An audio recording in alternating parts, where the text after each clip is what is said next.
Hi everyone, and welcome to the winter weather update for this evening with J7409 in the weather news. The name you know, the news you can use, and if you're into the weather, please by all means click my face. That's right, just click my face over in the lower right hand corner, then click the bell and subscribe to ensure you get all the latest in weather news, forecasts, watches, warnings, and any weather systems that may be approaching or in the making up to come to your area. And if you have any weather pictures, please be sure and send them to me.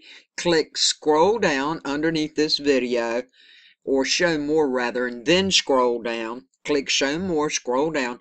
You'll find that email address in there to send them to. What we're looking at, courtesy of Tropical Tidbits, the NAM 12KM near surface map. This is what's going to be going on for the next 3.5 days. We'll turn her on here, and everyone knows we have active weather patterns, and we have one that's going to continue through tomorrow night across the west coast, bringing multiple rounds of heavy snow, particularly for the Sierra Nevada area. Probabilities for more than 18 inches in 24 hours, and that will increase over the next 3 days. Now, a trough's going to linger off the California coast before it shifts inland into Oregon tonight, and a relative low in precipitation to the Sierra Nevada returns this evening, bringing moderate to locally heavy snows about anywhere above 5,000 feet. Now, moisture that spreads inland ahead of this trough will result in snow accumulations across the higher terrain areas of the southern and central Nevada areas into southern Utah. You are looking at anywhere from a foot to a half a foot inch range in those areas. Now, Wednesday through Thursday night, we have a deep surface low. It's going to approach the Oregon coast and spread additional heavy snow across the High Sierra and much of the Intermountain West.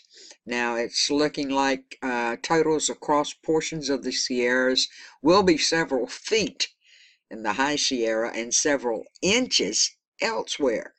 And we have surface high pressure shifting south over the Canadian prairies with upsloping southeasterly flow with the upper level divergence between a ridge axis and a deep low center over the Hudson Bay. This is going to bring probabilities for about 6 inches of snow to that part of Canada, in the western part of Canada. Now, for the Great Lakes area, we got a shortwave trough, and it's a low. It's going to cross Ontario through tonight and Quebec tomorrow. Westerly flow of south of this low will produce some lake effect snows off of Lake Superior and Erie and Ontario tonight, with lake enhanced snow with the cold frontal passage over the eastern Great Lakes by tomorrow. You should get 2 inches of snow if you are over the Tug Hill Plateau.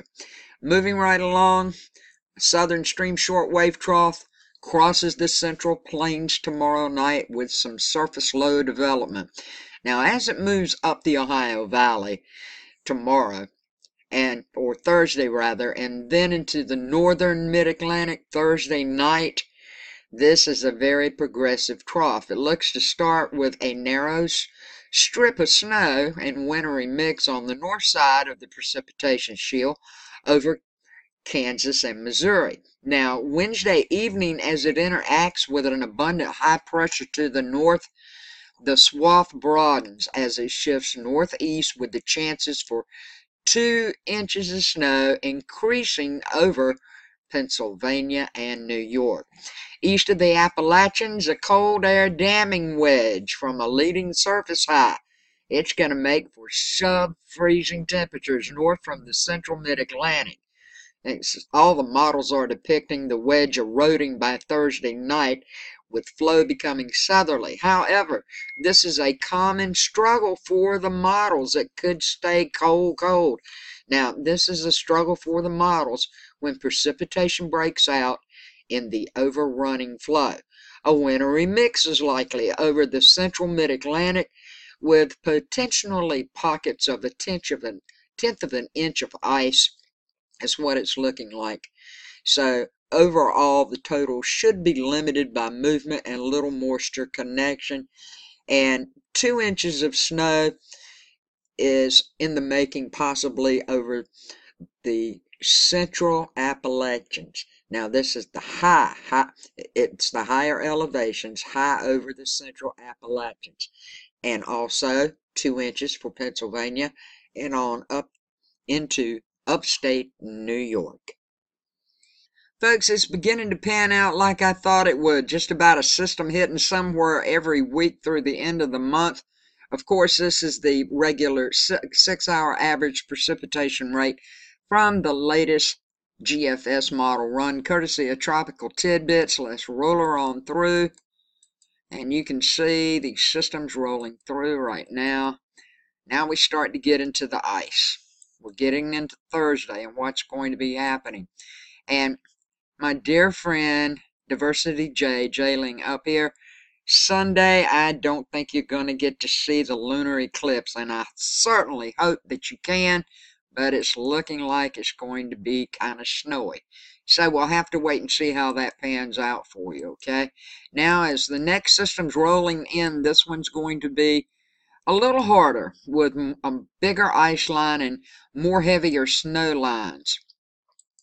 Can see them moving through. I don't want to emphasize too much on any of them moving in after this weekend, but this is the one that's going out this weekend, and we'll get these snow totals where it looks a little heavier later on in the weekend, before the weekend gets here, later on in the week, okay?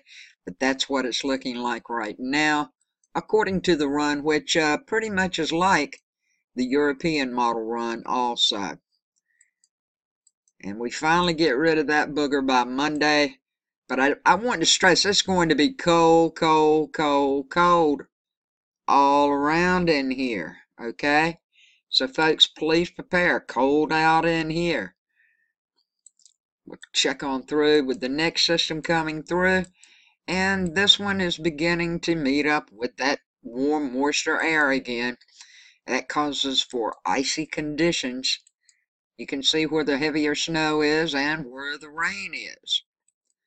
And that's not all. We have another one coming. There goes that one. And as we clip on through, now look at here. We're getting closer to the end of the month. Texas got a big freeze line in here. This purple, sleet. The pink's freezing rain. The blue is snow. Look at that. Stretching all the way across. Will it develop? Yes, the very last one at the end of the month looks really like it could turn into something very, very nasty. Would you look at Oklahoma? Look right there. Look at all of, that's nothing but sleet in that purple. And right below it, freezing rain. This is up to Wednesday, the 30th. And it don't want to stop. I think it's going to be more of an ice storm event than a heavy snow event. Look at that ice. Yeah, we got snow in this, but the snow's light compared to the sleet and the ice. Look at that. This is Wednesday, the 30th. And you can see that ice and that sleet, freezing rain and sleet. It just don't want to give up. And there's not any dark snow bands. So the snow, yes, it will happen, but it should be on the lighter side. And that's going to wrap it up for the winter weather update with J7409. Thank you for watching. I love all of you. Please don't forget to click subscribe. Everyone have a good, safe, blessed evening, and much peace, love, and kindness to each of you. Thank you for watching.